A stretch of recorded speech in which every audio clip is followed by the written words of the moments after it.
Hello students, welcome to this video. आज के इस वीडियो में हम बात करने वाले हैं ह्यूमन जीनोम प्रोजेक्ट के बारे में।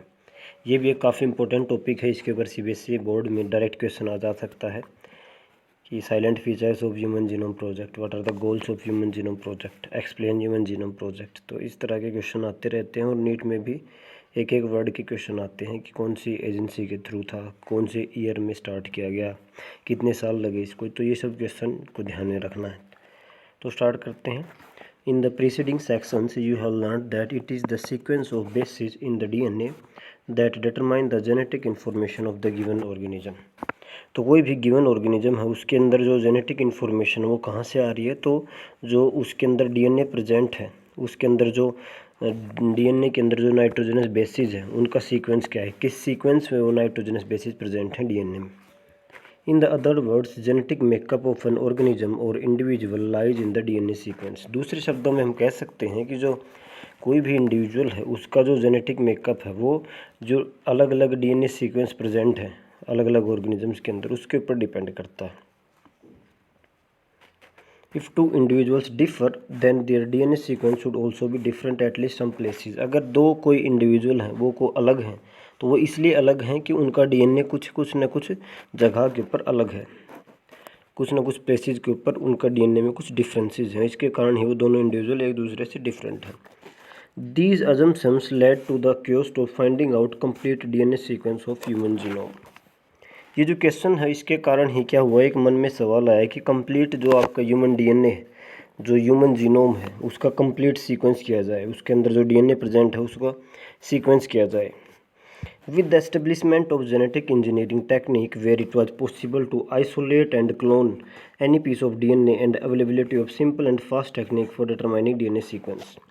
तो क्या था, जैसे जैसे अब टेक्निक्स के अंदर सुधार होता गया, जेनेटिक इंजीनियरिंग की टेक्निक है जिसके अंदर आप कोई भी डीएनए को आइसोलेट कर सकते हो, इसकी मल्टीपल कॉपीज कर सकते हो, क्लोनिंग कर सकते हो, उसके बाद हम वो जो डीएनए है उसका सीक्वेंस कर सकते हैं। तो ये जो सारी टेक्निक्स है इन्होंने बहुत बड़ा योगदान दिया इस ह्यूमन जीनोम प्रोजेक्ट में। Is very ambitious project of sequencing human genome was launched in the year 1990। तो इसके अंदर ये पहला है कि ये कब स्टार्ट हुआ, तो 1990 के अंदर ये ह्यूमन जीनोम प्रोजेक्ट को स्टार्ट किया गया था। Human genome project was called a mega project. ये एक मेगा प्रोजेक्ट था। You can imagine the magnitude and requirements for the project if we simply define the aims of the project as follow. देखिए, तो ये एक mega project इसको बोला गया था। इसके जो रिक्वायरमेंट्स हैं और इसके जो मैग्नीट्यूड है वो बहुत बड़ा था, इसलिए इसको कहा mega project. Human genome is said to have approximately 3 × 10⁹ base pair. तो जो ह्यूमन जीनोम है इसके अंदर टोटल 3 × 10⁹ बेस पेयर है। And if the cost of sequencing required is $3 per base pair.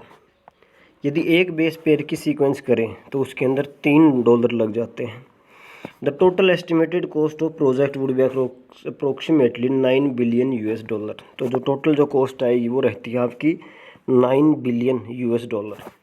Further, if the obtained sequences were to be stored in typed form in books and each page of the book content 1000 letters. यदि जब जो information जो हमने ली है कि भाई ऐसे ऐसे सीक्वेंस प्रेजेंट रहेगा, अब उसको हम स्टोर करते हैं बुक की फॉर्म में, और एक बुक के अंदर कितने पेज हैं जी, नहीं, एक पेज के अंदर 1000 लेटर हैं और एक बुक के अंदर 1000 पेजेस हैं। तो ऐसी 3300 बुक चाहिए to store the information of DNA sequence from the single human genome cell. एक सेल का जो डीएनए है उसको अगर हम बुक की फॉर्म में लिखें कि उसका सीक्वेंस क्या रहेगा, तो उसके लिए अपने को क्या चाहिए, 3300 ऐसी बुक चाहिए, नोटबुक चाहिए।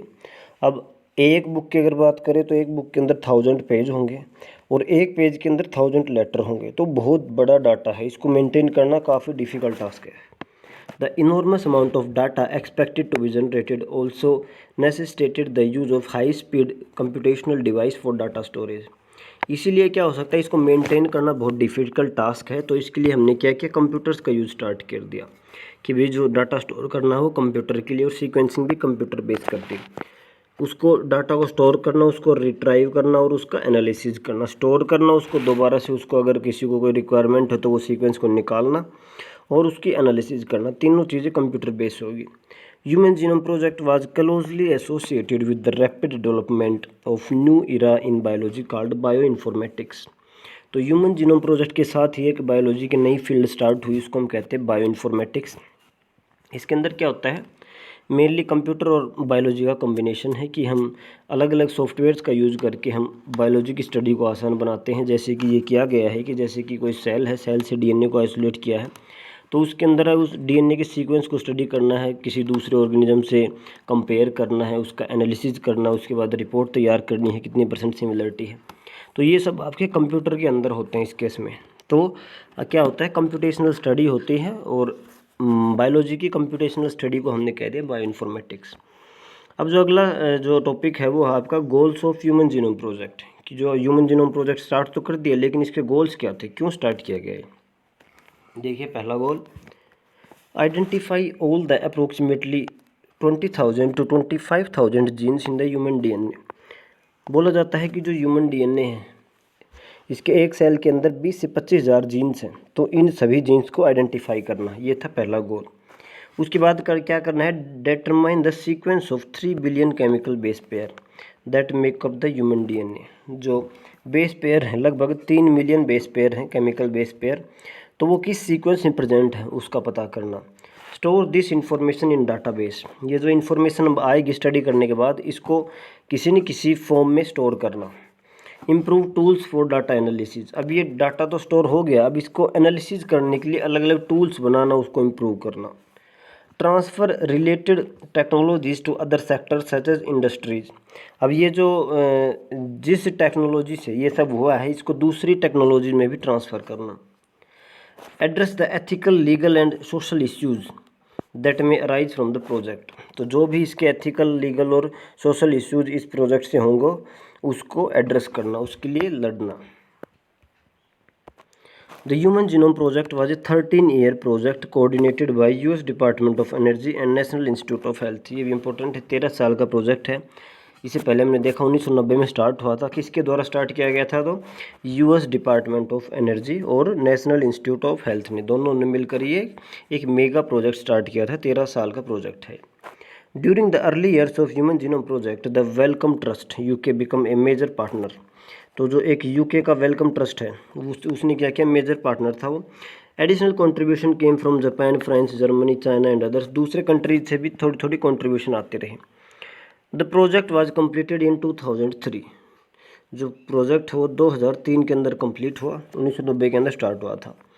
Knowledge about effects of DNA variation among individuals can lead to revolutionary new ways to diagnose, treat and someday prevent the thousands of disorders that affect human beings.